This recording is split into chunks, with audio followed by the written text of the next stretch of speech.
Happy New Year, everyone. In a few hours, I'm going to be recording the first episode of my new Let's Play Survival. I'm not leaving the old world, but I am taking a break from it and starting a new world. I'm going to live on a desert island and do pirate-themed stuff because I missed the ocean. There was no oceans near my base. And I really want to chill out with the new Nautiluses. Anyway, a lot of you have been asking for this door. Now, first things first, I'm posting this on my Grumblebricks YouTube because my life as an author is going pretty well as well, and I want to keep my real Philip Carter and my Grumblebricks as two separate accounts, just so it makes your life easier, basically.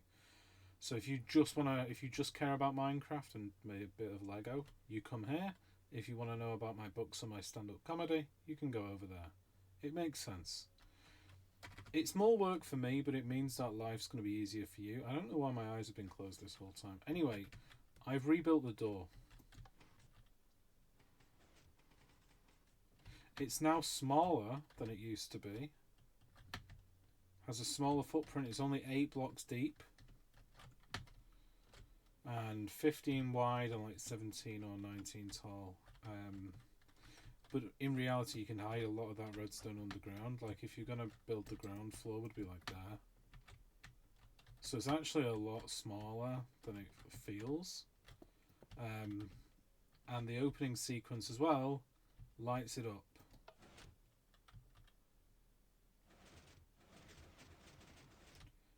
The opening sequence is a bit slow, but that is a result of the timing circuit I've got. If you want to try and work it out so it's faster, you're more than welcome to. But this right now is flawless. It doesn't break. You can even spam it and it will still fix itself. I'm not going to do that now. Because now I've said that, I'm a bit worried it might not be true. So maybe don't spam it. But yeah, you can close it pretty easily. Looks really nice. The lights turn off. You can also, if you prefer to have the lights on as the default setting, you just do that. And now they'll turn off when it opens. I really love the new copper lamps. I don't know whether it's better that way or the other way.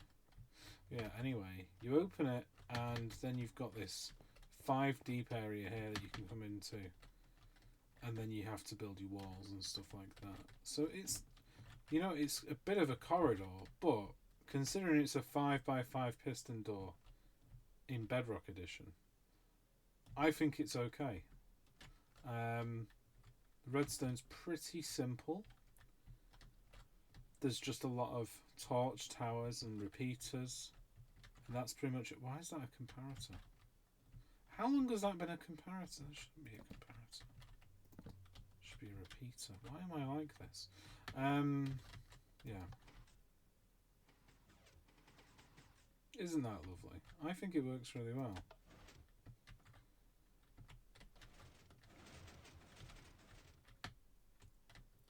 You could make these timings shorter, like these repeaters here don't really do anything. But it's just it's handy to have those adjustments, and the reason I built it using repeaters is because if you're on a server and you get a lot of lag, stuff like observers can sometimes be a bit janky, and even like hopper clocks if it's a really laggy server. So using repeaters and having a door just be a little bit slower, it's not going to be the smoothest opening in the world, but it is always going to work, and I think that's a fair trade-off. Anyway, that's the door. I've told you about the door. Let's show you this as well. Why not? It's an elevator, and you can tile them together. A one-wide tileable. And that was my attempt at a machine that moves beacons. You can't actually move the beacon beam block, but you can move the rest of everything else. Anyway, you can expect, hopefully later on tonight, the first episode of my new series that's going to be here on Grumblebricks. On my new PC, with vibrant visuals, exploring the oceans, taming the Nautiluses, maybe doing a trial chamber, seeing what woods we can get on a desert island. Knowing my luck, there probably won't be any woods, so we'll have to make everything with bamboo. But yeah, we're going to go for like an eco-friendly redstone vibe. We're going to build some kelp farm instead of, you know, the old furnace donut we had. We're going to build a new furnace donut, and it's going to be the furnace sausage. It's going to be like a long version. And we're going to have a corridor inside the furnace sausage where we can walk through it into our base, which will be really interesting. And what else? I'm going to build a skull or a nautilus shell. I was thinking this could be like the eye of a skull. I could build a skull base. The other one could be like a window. Thought that could be fun. This might be a bit too advanced for a new world, because I'm gonna feel really weird not having redstone resources. But yeah, I'm gonna have a new world. Kelp farm is gonna fuel some. No, we're gonna have a bamboo farm that fuels smelting kelp, and then eventually the kelp will fuel itself, and we'll be like 110% efficient, and then we'll use the kelp for other stuff instead of lava for our furnace sausage. And kelp's just a nice block as well. I never use it, so we're going to try and use blocks that we don't usually use in this new world. But yeah, hope that video made sense. I'm recording this at 4 in the morning, so I'm a bit sleepy, but I just wanted to tell you all. A new world is on the way, and soon enough there will be a tutorial for this door as well. Eventually. I've spent lots of days making it simpler so it's easy to make a tutorial about. It's all colour coded. Look at that.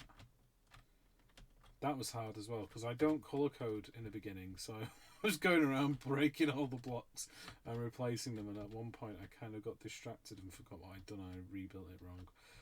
But yeah, I will see you in another video. And if you like books and comedy, check out Real Philip Carter. That's my other YouTube. I write science fiction books and tell jokes about death and the end of the universe and aliens and ghosts and stuff. But if you just like Minecraft and Lego, you're already in the right place, so you can ignore that little advertisement there. Oh, I need an outfit for my new world. I need to dress as a castaway. See you later, guys.